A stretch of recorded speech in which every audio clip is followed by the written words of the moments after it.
한 점에 집중하라. 발명가, 미술가, 과학자, 건축가, 대사업가들이 거의 모두 상상력을 활용해서 일을 하고 있다는 것을 생각해보면 상상력이 얼마나 큰 영향력을 가지고 있는가를 알 수 있다. 셰익스피어는 도덕을 몸에 지녀라. 만일 너에게 그것이 없다면 하고 말했다. 이 위대한 진리의 깊은 뜻을 생각해보자. 도덕을 몸에 지닌다는 것은 우리들의 상상력을 통해서 몸을 치장하는 것이다. 즉 우리들이 희망하는 훌륭한 인물이 되고 싶다는 뜻을 가지고 나 자신이 장래에 그러한 인물이 되었을 때의 모습을 마음속에 그려두고 항상 그 그림자가 사라지지 않도록 간직해두면 후일에 이르러 실제로 그러한 인물이 될 수 있다는 것이다. 내가 말하는 희망의 성취도 바로 그것이다. 그러나 여기에서 우리들은 단순히 백일몽과 참다운 마음의 일각, 마음의 생각 또는 상상력을 올바르게 쓰는 방법이라는 것의 구별을 뚜렷이 하지 않으면 안 된다.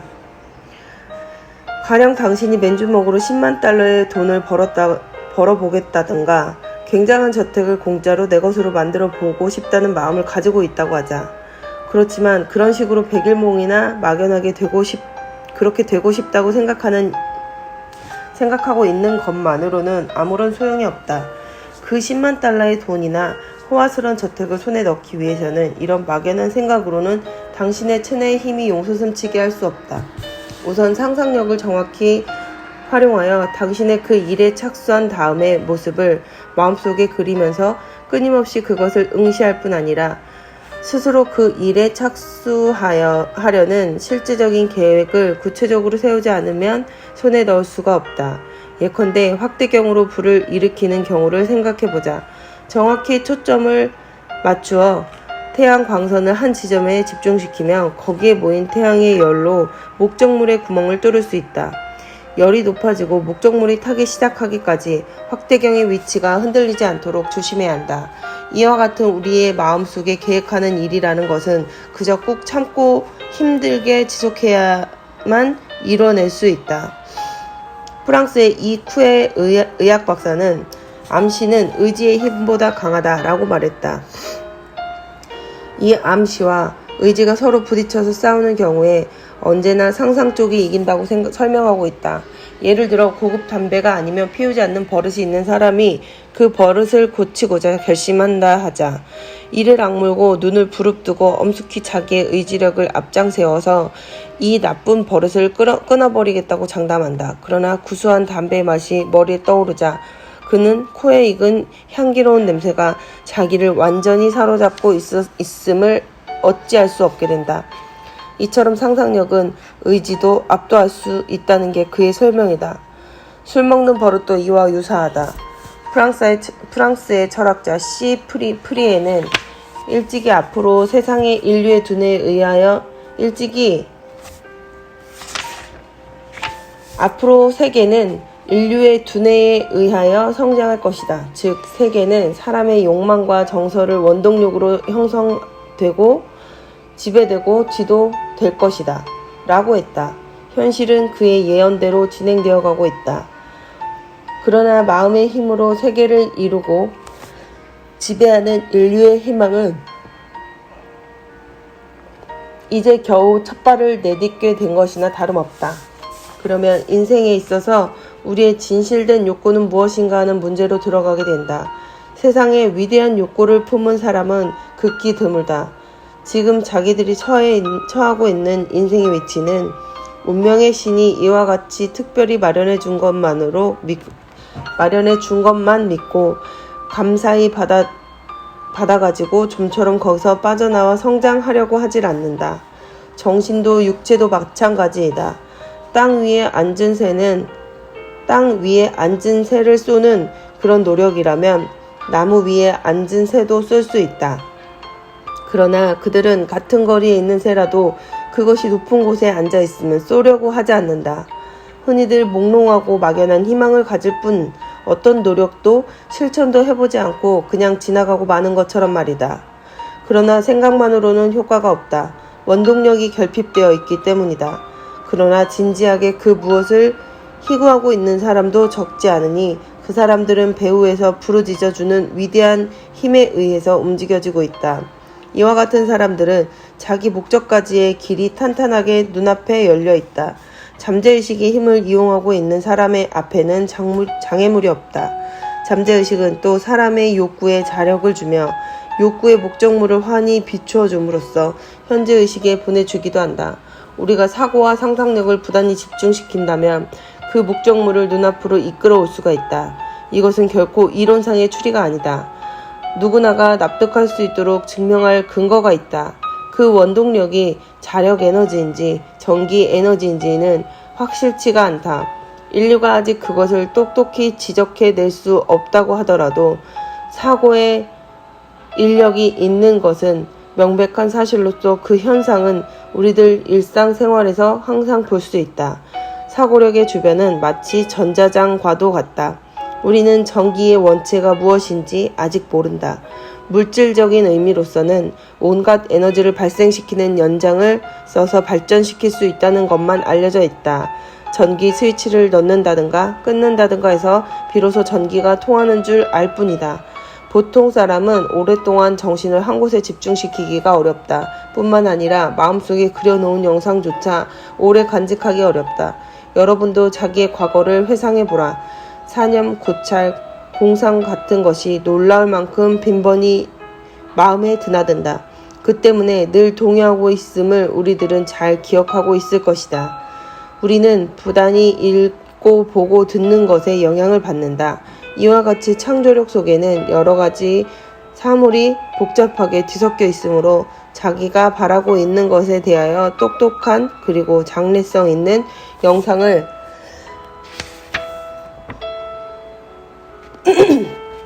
마음속에 굳게 지속하기가 용이하지 않다. 그러므로 잠재의식의 깊숙한 곳에 이르기 위해서는 상념을 한 점에 집중시킬 수 있는 조직적인 기술을 체득할 필요가 있다. 잠재의식에 맡겨라. 나는 여러 대기업과 실업가 또는 은행가 같은 분들의 사무실을 방문할 기회가 많았다. 그것은 아직 신념의 과학을 모르던 시절이었다. 그러나 그들의 큰 회사를 장식한 그림, 사진, 슬로건, 조각 등에서 나는 깊은 인상을 받았다. 어떤 공익사업 회사의 사장실에는 창업 시대의 선각자 사진이 걸려 있었다. 그리고 어떤 사무실에는 역사상 저명한 대은행가의 사진도 있었다. 또 어떤 곳에는 나폴레옹의 흉상도 있었다. 또 어떤 회사에는 공회당이나 불당 같은 것이 있었다. 사무실 벽에는 우리는 불가능을 가능으로 바꾼다. 언제나 어디서나 라든지 남이 하는 일이면 우리도 할 수 있다 라든가 즉시 실행으로 혹은 자동기가 되라. 남이 충동을 줄 때까지 기다리지 말고 라는 등의 슬로건이 쓰여 있었다. 실업계의 나폴레옹이라고 일컬어지고 있는 F.W. 워로워스의 사무실을 그대로 모방한 것이었다. 이런 실내 풍경을 본 사람이나 혹은 이야기를 들은 사람이 많을 것이다. 그러나 과연 그 풍경은 무엇을 의미하는가를 깊이 생각해 본 사람은 의외로 적을 것이다. 별다른 의미가 있는 것은 아니다. 그러나 이런 사무실에 앉아있는 사람으로 하여금 고인과 같은 위협을 자기도 할 수 있다는 의욕을 가지게 하고 선인의 모습을 마음속 깊이에 간직해두기 위함일 것이다. 좌우명이나 슬로건은 방 안을 둘러볼 때마다 눈에 띈다. 책상에 앉을 때마다 나폴레옹이 자기를 보고 있음을 느낀다. 교회당 그림을 보면 거기서 스며나오는 전기 같은 자극을 보고 있음을 느낀다. 다시 말하면 사람들이 그것을 볼 때마다 자기도 그렇게 되었으면 하는 상상력을 일으키게 되며 자기 자신도 독창력을 일으키우는 자극제가 된다. 즉 잠재의식으로 파고드는 암시의 역할을 하게 되는 셈이다. 의학자들의 방에는 비록 그 사람이 암시의 힘을 믿지 않는 사람이라 할지라도 곧잘 의학계의 위인이나 저명한 의과대학 교수의 사진이 걸려있다. 이런 일을 하는 의사들은 그것들 뒤에 숨어있는 힘을 어떻게 보고 있는가? 잠재의식에 선명히 찍은 찍혀 있는 것은 반드시 활동력을 가진다. 마음속에 그려진 모습을 그대로 현실 세계에 실현하기 위하여 그것이 원동력을 가지기까지 그 속에서 힘을 배양하게 된다. 그러므로 우리는 무슨 일이든 하나의 암시에 심혈을 집중해서 부단히 반복함으로써 그것은 신념이 되기까지 온갖 노력을 다해야 한다. 발명가 T.A. 에디슨도 암시를 반복하여 그것을 신념까지 굳게 하는 것이 중요하다고 생각하며 발명함에 있어 항상 그것을 활용하였다. 에디슨이 죽은 뒤에 책상 서랍을 열어보니 구약 성서에 고난에 빠지면 요나를 생각하라. 요나는 큰 고기에게 먹혀버렸지만 상처를 입지 않고 소생하였다. 라는 대목이 쓰여진 종이 조각이 나왔다고 한다. 에디슨은 수없이 이 문구를 되풀이해 읽음으로써 실패에 지친 자기의 새로운 용기를 불어넣고 다시 실험에 착수하곤 했던 것이다. 욕구가 있어야 발전도 있다. 나는 이 욕구와 암시와의 관계를 야채나 꽃씨에 비유해서 생각한 적이 있다. 흙을 잘 골라놓고 거기에 씨를 뿌리면 얼마 안 있어 뿌리를 받고 싹이 돋는다. 이것이 지표를 헤집고 태양 광선과 습기를 찾아와 위로 아래로 뻗어나가면 많은 장애물을 뚫고 나가야 한다. 작은 돌과 나무 뿌리 같은 것이 움직이기까지 해야 한다. 움직이지 못하면 그 옆을 돌아서 자란다. 오직 땅 속에서 위로 뻗으려는 굳은 결의가 가득 차 있다. 드디어 꽃을 피우고 열매를 맺는다. 웬만한 장애물은 힘들게 물리치고 목적을 이룬다. 우리가 대자연의 깊은 신비를 모를지라도 아무튼 씨앗이 땅에 파묻히면 암흑 속에서 부풀어 드디어 아름답고 향기로운 것으로 성장하는 것은 너무나 잘 알고 있다.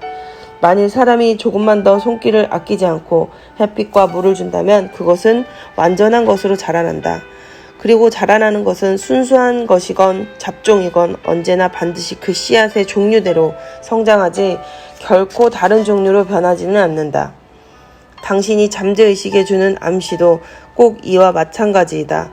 순수하건 복잡하건 성과는 언제나 씨앗에 상응하며 당신이 거기에 어떤 주의를 돌리는가에 따라 여러 가지로 변한다. 다시 말하면 좋은 씨앗을 뿌려야 한다는 것이다. 한 가지 일을 고스란히 마음에 그리며 계획해야 한다. 그리하여 언제나 같은 목적을 향해 진취적으로 끊임없이 그것을 기르지 않으면 안 된다. 그렇게 하면 자연히 강한 힘이 배양되어 어떤 길에서든 장애를 넘어갈 수 있게 된다. 뿌리 내려 영양을 섭취하며 성장하는 가지를 사방으로 뻗어서 태양빛을 충분히 받아들일 수 있기 때문에 자연히 잎도 무성해지게 된다. 인간에게 욕구가 있음으로 해서 세계는 진보하는 것이다. 욕구가 없었더라도 우리는 지금도 욕구가 없었더라면 우리는 지금도 원시적인 생활을 계속하고 있을 것이다. 사실 우리들의 생명에 힘을 부여하고 활동하게 하는 원동력은 바로 욕구였다.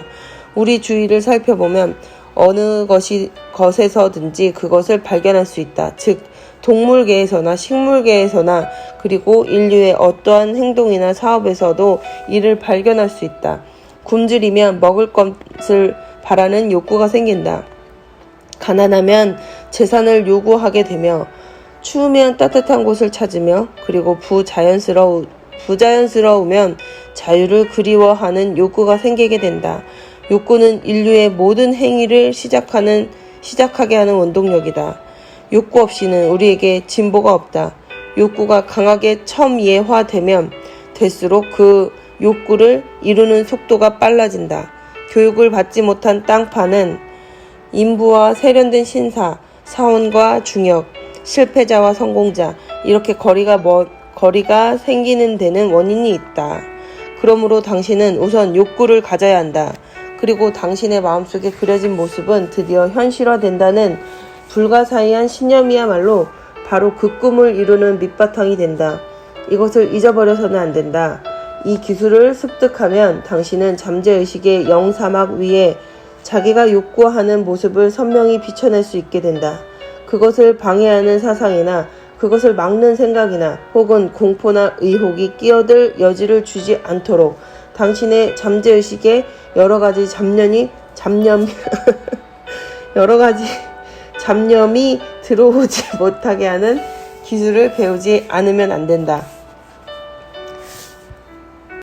문득 떠오르는 차관이 묘안이다. 그러면 이 기술의 전반에 관해서 설명하기로 하자. 우선 카드를 준비하라. 보통 명함만한 것이면 된다. 그리고 사무실도 좋고 가정도 좋고 다른 어디든지 좋으니 남이 보이지 않는 곳에 앉아서 당신이 무엇보다 제일 먼저 요구하는 것이 무엇인지를 자문해 보아라. 그래서 대답이 나오면 그것이 확실히 당신의 최고의 욕구인가를 다시금 확인한 다음 준비된 카드 한 장에 그것을 한마디로 간단히 적어두라. 한마디나 두 마디로 표현함이 좋다. 취직, 전직, 돈벌이, 주택, 무엇이든 좋다. 그리고 다음엔 남은 카드에 처음 카드에 쓴 것과 같은 문구를 적어라. 이 카드 한 장은 손가방이나 핸드백 속에 넣고 한 장은 침대 다리에 메어두고 다른 한 장은 수염을 깎을 때 들여다보는 거울에 붙여둔다. 또 한 장이 남아있으면 책상 위에 붙인다. 말하자면 하루 동안 어느 시간이나 마음속에 그것을 그려서 심상을 또렷이 찍을 수 있으면 된다. 밤에 자기 전에나 아침에 일어날 때나 아무튼 24시간 중에서 가장 중요한 시간에 한층 더 주의를 기울여서 그 소원에 마음을 집중시키기 위함이다. 그러나 이것만으로는 부족하다. 지금 말한 방법 이외에도 달리 여러 가지로 궁리해서 당신의 욕구를 뚜렷한 그림처럼 마음속에 묘사하면 할수록 그 시련의 기쁨을 빨리 맛볼 수 있을 것이다. 처음에는 어떻게 그 효과가 나타났는지 잘 모르는 법이지만 그렇다고 중단해서는 안 된다. 그 다음 일은 잠재의식의 힘에 맡겨두면 된다.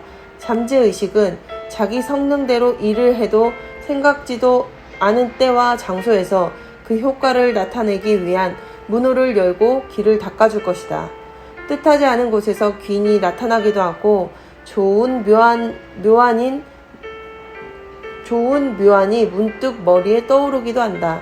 예를 들면 오랫동안 캄캄무소식이었던 사람을 갑자기 만난다든지 혹은 이제까지 만나본 적이 없던 사람을 방문할 생각이 났다든지 편지나 전화를 걸어볼 생각이 났다든지 한다. 그럴 때면 그렇게 마음이 내키는 대로 하는 것이 좋다. 그리고 잠자리 옆에서는 언제나 종이와 연필을 준비해 두었다가 무슨 묘안이 떠올랐을 때 지체 없이 그것을 적어둔다. 성공한 많은 사람들은 밤중에 문득 차관이 머리에 떠올랐을 때 그것을 잊어버리지 않도록 적어두는 습관을 가지고 있다. 내가 아직 이 과학기술을 알기 전의 일인데 어떤 회사의 고급 간부와 알게 되었다. 그 사람은 아침 일찍부터 사무실에 자기 자리에 앉으면 곧 주머니 속에서 생각났을 때마다 적어두었던 종이 조각을 끄집어 내본다. 그러다가 1, 2분이 지나면 회사 일을 본격적으로 지시하기 시작한다. 그 쪽지에는 여러 가지 광고 매체에 관한 비평, 판매 방침, 구매 방침, 판매 기구의 개혁 같은 것이 적혀 있었다. 메모된 사항은 모두가 사업을 효과 있게 촉진시켜 나가는 데 필요한 명안이었다. 자신의 욕구를 남에게 떠벌리지 마라. 일찍이 내가 어떤 회사의 부사장으로 있을 당시 그 회사의 난관을 타개하기 위하여 이 기술을 활용하던 일을 회상해본다. 나는 우선 전 종업원을 반원형으로 둘러앉게 했다. 그리고 말을 시작하기 전에 전원에게 종이와 연필을 준비하게 했다. 그들은 아마 내가 말한 요점을 적으라는 줄로만 안 모양이다. 그러나 곧이어 제군이 일생을 통하여 제일 절실히 요구되는 것은 무엇인지 적어보라 라고 하자 모두들 어안이 벙벙해서 서로 얼굴을 마주보고만 있었다. 그래서 나는 그 종이에 자신이 요구하는 바를 적으면 그것을 반드시 손에 넣도록 하는 방법을 가르쳐 주겠노라고 설명하였다. 내 설명을 듣고 두세 명의 청년은 픽 웃으며 문제시하지도 않는 듯 하였으나 나이든 분들은 내가 정색하고 말하는 것을 보고 시키는 대로 적고 있었다. 나는 젊은이들에게 만일 제군이 이 회사에서 파면당하기를 두려워한다면 내가 시키는 대로 해주기 바라네. 이 사업이 순조롭게 돼가지 못한다면 우리 전원은 당장에 실직하고 거리에 방황하게 될 것이니까 라고 간단히 말했더니 그제서야 시키는 대로 하였다. 이 회합이 있은 뒤 한 청년 사원이 내게로 와서 사과를 하였다. 처음엔 말씀이 이상하다고 생각했어요. 예컨대 자동차를 요구한다고 쓰면 그것이 저절로 손에 들어오게 된다는 말씀인데 그건 도저히 믿을 수 없었으니까요. 그러나 기술 습득의 설명을 듣고서 저는 과연 그렇다고 납득이 되었습니다. 괜찮네 하고 나는 그리 나무라지 않았습니다. 수년 후 이 청년은 내 집을 찾아와 보여드릴 게 있다고 하면서 나를 데리고 나갔다. 나가보니 바깥 주차장에 신품 고급 승용차가 놓여 있었다. 그로부터 수년 동안 나는 처음 회합 석상에 앉았던 분들에게 그때 적은 요구의 실현 여부를 물었더니 예외 없이 모두가 자기 희망을 이루고 있었음을 알았다. 한 사람은 국적이 다른 어떤 여인과 결혼하고 싶다고 하였는데 희망대로 그 여인과 결혼해서 지금은 훌륭한 사내 아이를 둘이나 갖고 있었고, 다른 한 사람은 현금 얼마가 필요하다고 적었고, 또 다른 한 사람은 해안에 별장 하나를 지었으면 하고 적었으며, 또 다른 사람은 자기가 설계한 저택을 짓고 싶다고 적었다고 한다. 이와 같이 그때 사원들은 한결같이 다 자기 소망을 이루었고 수입이 착실하게 불어 지금은 놀랍도록 잘 살고 있다. 동업자들은 이를 보고 신기하게 여겼다. 여기서 특히 강조하고 싶은 것은 자기의 카드에 적은 희망을 다른 사람에게 보여서는 안 된다는 것이다. 남에게 눈치채이면 안 된다. 남이 알면 아무리 애써도 숲으로 돌아갈 때가 많다. 이 기술을 더 깊이 이해하려면 결국 알게 되는 일이지만 남으로부터 질투를 받고 보면 필요 이외의 사고력을 소목해하여 자기도 모르는 사이에 처음에 계획이 제동에 걸리는 수가 많다. 왜 그렇게 되는가 하면 만일 자기가 욕구하는 일을 남들에게 떠들어대면 자기도 모르는 사이에 정신력을 분사하여 한 가지 일에 마음을 집중할 수 없게 되기 때문이다. 즉 여기에 적힌 주의사항들을 지키지 않으면 잠재의식과의 밀접한 연관성을 잃게 된다. 그렇게 되면 다시 처음부터 고쳐서 시작해야 할 우려가 있다. 자기가 욕구하는 일을 남에게 말해서는 안 된다. 이것이 이 기술의 중요한 비밀이다. 찬미가를 부르던가 기도를 올리든가 경문을 외운다든가 하는 일은 모두가 잠재의식에 도움을 주는 암시력을 강화하기 위함이다. 자신의 염원을 자주 되새겨라. 이와 같은 방법으로 자기가 욕구하는 소원을 간단한 말로나 문구로 되풀이해서 외우면 자연히 잠재의식을 강화하게 된다. 어떤 형식으로 해도 좋으나 요는 자기 마음에 자기 스스로가 암시를 주는 셈이 되니까 효과가 나타난다. 잠재의식은 몹시 감수성이 예민하므로 그것이 진리이건 허위이건 진취적이건 퇴행적이건 당신이 외우는 것은 무엇이든 그대로 굳어지게 된다. 그것은 일단 잠재의식 속에 뿌리를 내리려면 모든 능력과 정력을 기울여서 현실화하고 현실화하고 사회화한다. 자기 염원을 실현하기 위하여 그것을 잠재의식 속에 찍어두고 싶은 경우에는 되도록 간결한 말로 그 생각을 표현함이 좋다. 예를 들어 만일 지금 불행한 생활을 하고 있다면 나는 행복하다 라는 말로 표현하게 된다.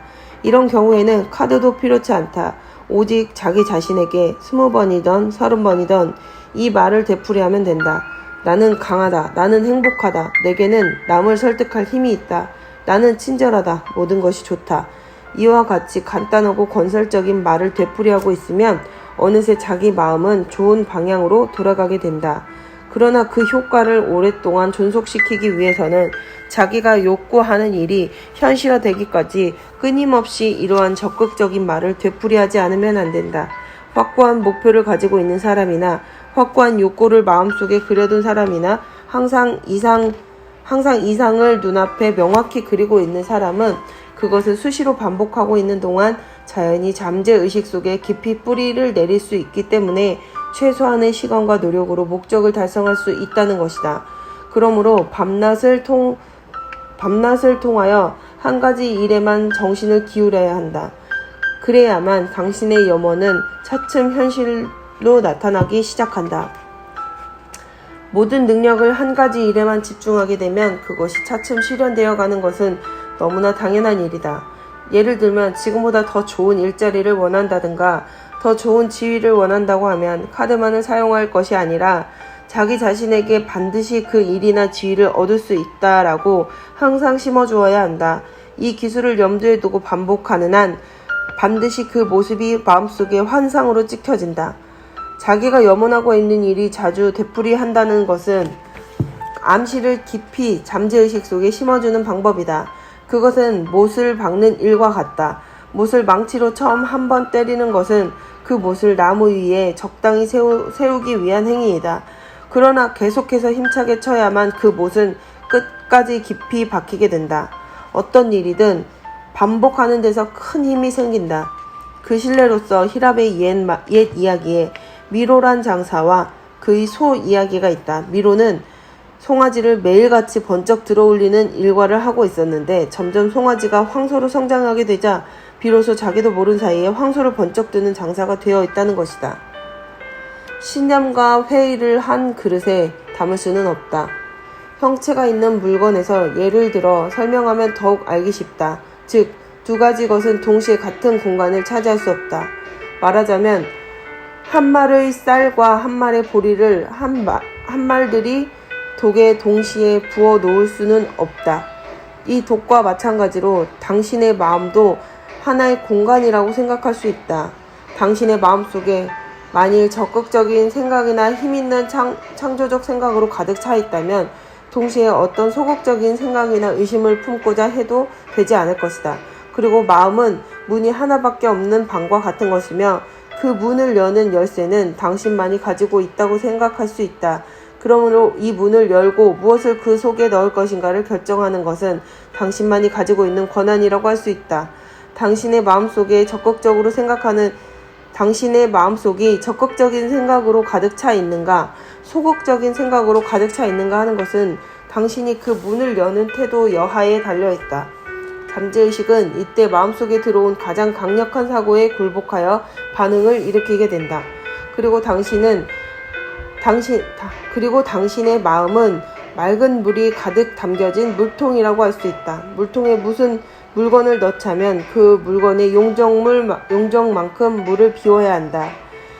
이와 같이 만일 소극적인 생각이나 의욕이나 공포심이 의식 속에 들어오면 힘있고 적극적이고 창조적인 생각이 밖으로 밀려 나가 결국은 적극적으로 일하는 활동력이 소멸하고 만다. 그러므로 잠재의식 속에 불리한 생각이 파고드는 것만 주의하면 듣거나 보거나 체험한 일로 해서 방해가 될 우려는 없다. 다시 말하면 언제나 마음속을 적극적인 생각으로 가득 차 있게 할 수 있다는 것이다. 그리고 이것만이 비로소 밖으로부터 침입하려는 소극적이며 파괴적인 생각을 제거할 수 있는 방법이다. 근심은 회의에서 비롯된다. 철학자는 옛날부터 만일 당신이 행복해지고 싶으면 분주하게 일하든가 마음을 사로잡을 수 있는 일을 계속하라고 가르쳐주고 있다. 그 까닭은 우리가 어떤 일에 정신을 기울여 그것에만 주의가 집중된다면 잡념은 감히 떠나볼 기회조차 엿보지 못한 채 물러가고 말 것이다. 그러므로 의사는 사업가들과 같이 바쁜 사람들을 보고 여러 가지 근심과 스트레스에 벗어나 마음의 평화를 꾀하기 위해서는 무엇이든 취미나 오락을 가지도록 권한다. 혹은 여행이나 전지 휴양을 한다든지 또는 새로운 곳으로 다른 친구와 사귐으로써 기분을 전환할 것을 권고한다. 그러면 병의 원인이 되는 잡념에 시달리거나 좋지 못한 생각을 연상할 기회가 없어지기 때문에 빨리 건강을 회복할 수 있게 된다. 미군이 북프랑스에 상륙했을 때 소중한 외아들을 잃은 노부부가 몹시 슬퍼하던 일이 생각난다. 이 부부는 아들이 전사했다는 소식을 들은 뒤 몇 달 동안이나 아들이 거처하던 방을 아들이 출정했을 때처럼 그대로 두었다. 휴일에는 둘이서 방 세간을 이리저리 옮겨 놓아 본다든가 아들이 쓰다가 남은 물건들을 그리운 듯이 어루만지면서 언제까지나 아들에 대한 추억에 사로잡혀 있었다. 마침내 두 사람은 비탄에 젖어서 세상을 떠날 수밖에 없었다. 사랑하는 아들을 잃었다는 것이 얼마나 슬픈 일인가를 잘 알 수 있다. 그러나 지나간 일에만 정신을 집중하고 있으면 안 된다. 나는 모름지기 어제의 불행은 잊어버려야 한다는 교훈을 이들 부부에게 배웠다. 우리는 오늘에 살고 있는 것이지 지나간 날에 살고 있는 것이 아니다.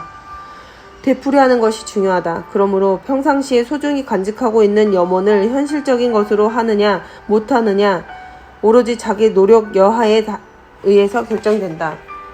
예를 들어 집이 필요하다고 하자. 우선 그 집 그림을 마음속에 그린 다음 그것을 반복적으로 말로 외울 수 있게 하면 된다.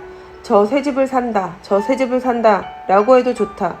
그러면 언제든지 자기가 그런 집을 가지게 되도록 저절로 길이 열린다.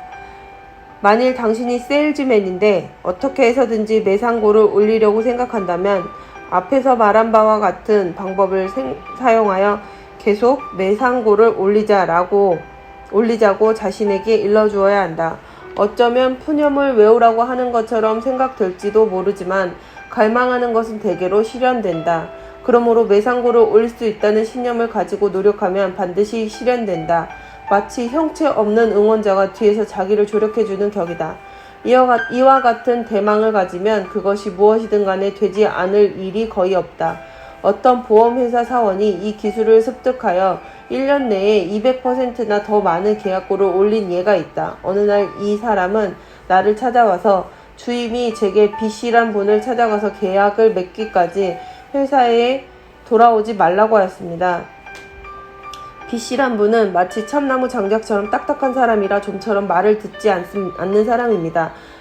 어떤 세일즈맨이 방문하여도 모두 면회 사절을 당한다고 합니다.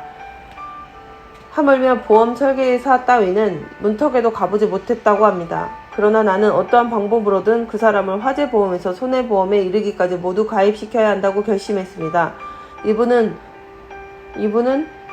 동산과 부동산을 합해서 막대한 재산을 갖고 있으므로 반드시 보험에 들 것이라고 나는 믿습니다. 그래서 나는 우리 회사에서 나와 그분의 사무소에 도착하기까지 계속해서 나 자신에게 일러주었습니다. 너는 그분을 가입시켜야 한다. 가입시켜야 한다. 그 노인은 좋은 분이다. 남이 뭐라고 하든 그분은 좋은 분이다. 반드시 친절히 맞아줄 것이다. 내 요구를 반드시 들어줄 것이다. 이런 말을 적어도 200~300번쯤은 되풀이했을 겁니다. 그랬더니 아니나 다를까 저를 굉장히 친절하게 대해주었습니다. 이리하여 우리 회사는 처음으로 이 노인과 보험 거래를 하게 된 것입니다. 라고 하였다. 이 보험회사 사원은 벌써 오래전부터 세일즈맨을 그만두고 자기 사업을 시작하여 시골에 토지를 사들이고 해서 그 지방에서 제법 알려진 사람이 되었다. 얼마 전에 나와 만났을 때 그는 선생님 덕분에 평생 먹고 사는데 근심은 없게 되었다고 기뻐했다. H. 서트란이란 마술사는 무대에 나갈 때마다 관중의 박수 갈채를 받도록 최선을 다하자라는 말을 되풀이하였고 그래서 그는 드디어 $200만 재산가가 되었다. 늙지 않겠다고 생각하면 늙지 않는다. 또 한 사람은 이 심리 기술을 열심히 믿는 사람인데 자수성가하여 지금은 재산보다 심리 기술의 연구와 보급, 잠재의식 실험에 몰두하고 있다. 그는 다음과 같이 말하고 있다. 나는 잠재의식을 향하여 뭐라 말할 때면 마치 다른 사람들에게 명령하듯이 합니다. 이렇게 하면 자신이 그 일을 실행했을 것인가 의심할 필요가 없어집니다. 예를 들면 위를 상했을 때 나아라 라고 말하기만 하면 곧 나아집니다. 어떤 병이든 다 마찬가지이죠. 만일 아침 9시에 꼭 깨어야 하겠으면 잠재의식에게 5시에 꼭 깨어달라고 명령합니다. 지금까지의 경험으로 미루어 보아 이렇게 해서 내 희망을 거절한 일은 없었습니다. 뿐만 아니라 몇백 년 전부터 잠재의식 속의 사람은 60이 되면 늙는다고 믿어왔습니다. 그러나 나는 그런 관념을 받아들이지 않습니다. 그렇기 때문에 나는 아직도 50세 때와 같은 젊음을 유지하고 있습니다. 당분간은 이대로 건강이 지속될 것으로 믿습니다. 이 책에는 주로 사업에 성공한 이야기가 많다. 그러나 이 심리 기술은 비단 사업의 성공만 적용되는 것이 아니라 병을 고치는 데도 탁월한 효과를 나타낸다. 앞에서도 한번 언급한 바 있었지만 이 책을 읽고 고질적인 병을 고친 예를 저자는 많이 알고 있다. 내 친구 중에 한 사람은 심한 불면증을 이 심리 기술로 완치했다. 웬만한 노이로제 같은 것은 매우 용이하게 극복할 수 있다. 매일 만나는 친구 한 사람은 일생을 두고 고생해 오던 만성 위장병을 고쳐서 지금은 하루 3끼 밥을 달게 먹고 체중도 늘었다. 이처럼 30년 고질적이었던 습관성 위경련도 씻은 듯이 원쾌되는 것이다. 이 같은 예를 들자면 한이 없다. 내 병은 꼭 완치된다 라는 말을 되풀이함으로써 병을 치료하는 것도 결국은 저자의 심리에 의한 치료요법의 일종이라고 할 수 있다. 이런 말로 미루어 보면 인간은 시간과 더불어 늙어간다는 잘못된 사고방식을 잠재의식에서 일소해버리면 지금까지 인간 수명의 한계라고 믿어온 연령보다 훨씬 장수할 수 있다는 말이 된다.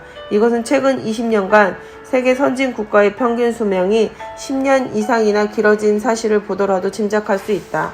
자기의 잠재의식으로 타인을 조정한다. 되풀이한다는 것은 사물이 진보해 나가는 데 필요한 일종의 리듬이며 우리의 음악이라고도 할 수 있다. 기차는 칙칙폭폭 소리를 내며 무거운 짐을 싣고 멀리까지 끌고 가고 자동차를 움직이게 하는 것은 끊임없이 되풀이되는 피스톤의 힘이다. 못을 박는데도 반복해서 쳐야 되고 목적물을 쓰러뜨리려는 기관총도 연속적으로 쏘는 데서 위력이 생긴다.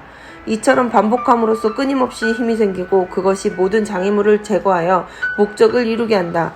자기 자신과 또 다른 사람으로 하여금 믿게 하는 것은 반복해서 이루어지는 자기 암시와 외계를 향한 암시의 힘이다. 즉 의식적으로 반복되는 소리는 자기의 잠재의식에 영상을 그리게 하며 남의 잠재의식에도 영향을 주게 된다. 제2차 세계대전이 일어나기 직전 파리에는 유명한 학술 연구소가 있었는데 거기에 축음기 레코드를 이용하여 암시를 주는 방법을 가르쳐 주었다.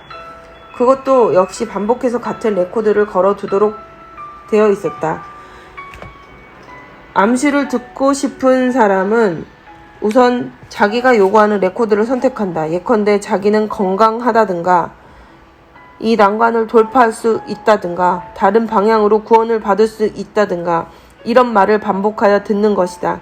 옛날부터 어머니들은 아기가 잠든 다음에 몸 튼튼히 자라라, 얌전해져라, 훌륭한 사람이 되어라 하는 식으로 여러 가지 좋은 암시를 주는 것을 잊지 않았다.